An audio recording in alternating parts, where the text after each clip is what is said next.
हरे कृष्ण दंड प्रणाम। भगवत गीता के अध्याय 4 के श्लोक संख्या 9 के बारे में हम विचार करेंगे। ओम अज्ञान तिमिरांधस्य ज्ञानांजन शलाकया चक्षुरुन्मिलितं तस्मै श्री गुरुवे नमः। नमो विष्णुपादा कृष्ण पृष्ठा भूतले श्रीमति भक्ति वेदांत स्वामी नामनि।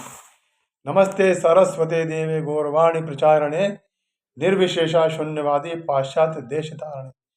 जय श्री कृष्ण चैतन्य प्रभु नित्यानंद श्री अद्वैत गदाधर श्रीवासादि गौर भक्तवृंद। हरे कृष्ण कृष्ण कृष्ण हरे हरे, हरे राम राम राम हरे हरे। श्लोक संख्या 9 में भगवान कहते हैं, जन्म कर्म च मे दिव्यम मेयम यो वेत्ति तत्वता तक्ता देह पुनर्जन्म नेति मामेति सो अर्जुना। यानी हे अर्जुन, जो मेरे आविर्भाव तथा कर्मों की दिव्य प्रकृति को जानता है वह इस शरीर को छोड़ने पर इस भौतिक संसार में पुनः जन्म नहीं लेता, अपितु मेरे सनातन धाम को प्राप्त होता है। छठे श्लोक में भगवान ने बताया था कि भगवान कहते कि मैं अजन्मा तथा अविनाशी हूं, और यद्यपि मैं समस्त जीवों का स्वामी हूं तो भी प्रत्येक युग में मैं अपने दिव्य रूप में प्रकट होता हूं। फिर 7वें श्लोक में भगवान बताते हैं कि यदा यदा धर्मस्य ग्लानिर्भवति भारत अभ्युत्थानम् अधर्मस्य तदात्मानं सृजाम्यहम्। जब भी और जहां भी धर्म का पतन होता है और अधर्म की प्रधानता होने लगती है तब मैं अवतार लेता हूं। 8वें श्लोक में बता, पवित्राणाम साधुना विनाशाय दुष्कृताम धर्म संस्थापनार्थाय संभवामि युगे युगे। भक्तों का उद्धार करने, दुष्टों का विनाश करने तथा धर्म की फिर से स्थापना करने के लिए मैं पुनः प्रत्येक युग में प्रकट होता हूं। जो मनुष्य भगवान के आविर्भाव के साथ उनके सत्य को समझ लेता है वह इस भवबंधन से मुक्त हो जाता है और इस शरीर को छोड़ते ही वह तुरंत भगवान के धाम को लौट आता है। भवबंधन से जीव की मुक्ति सरल नहीं है।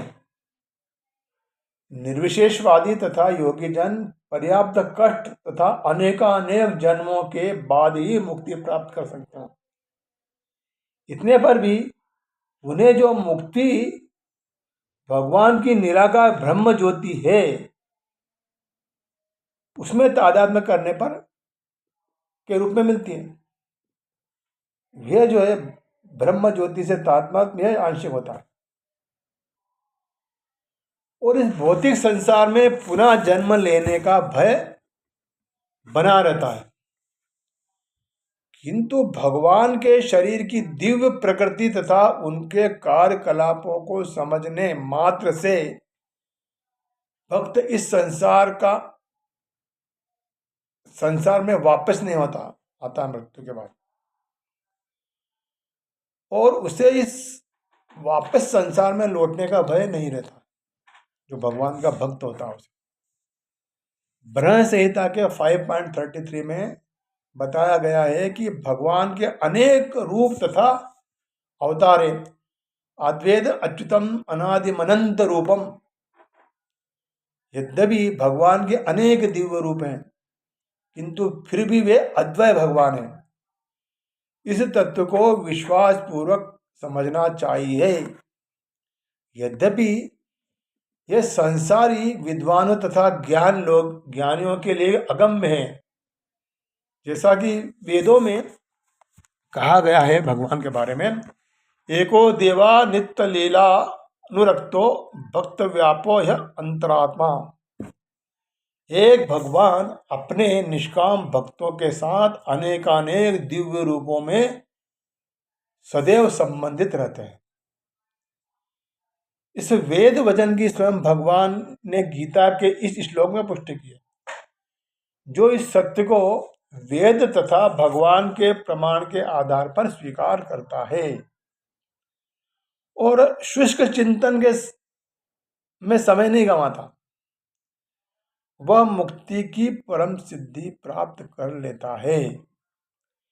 इस प्रसंग में वेदवाक्य तत्वमसि लागू होता। तत्वमसि, जो कोई भगवान कृष्ण को परब्रह्म के रूप में जानता है या उनसे यह कहता है कि आप ही परब्रह्म श्री भगवान हैं, वह निश्चित रूप से अविलंब मुक्त हो जाता है। फलस्वरूप उसे भगवान की दिव्य संगति प्राप्त होती है।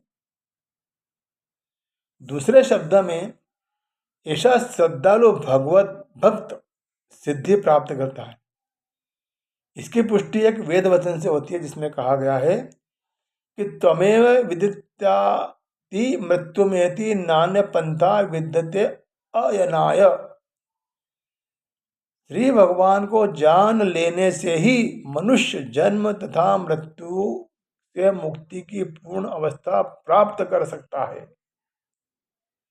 इस सिद्धि को प्राप्त करके वह भगवत धाम को प्राप्त हो जाता है। और इस सिद्धि को प्राप्त करने का कोई अन्य विकल्प नहीं है,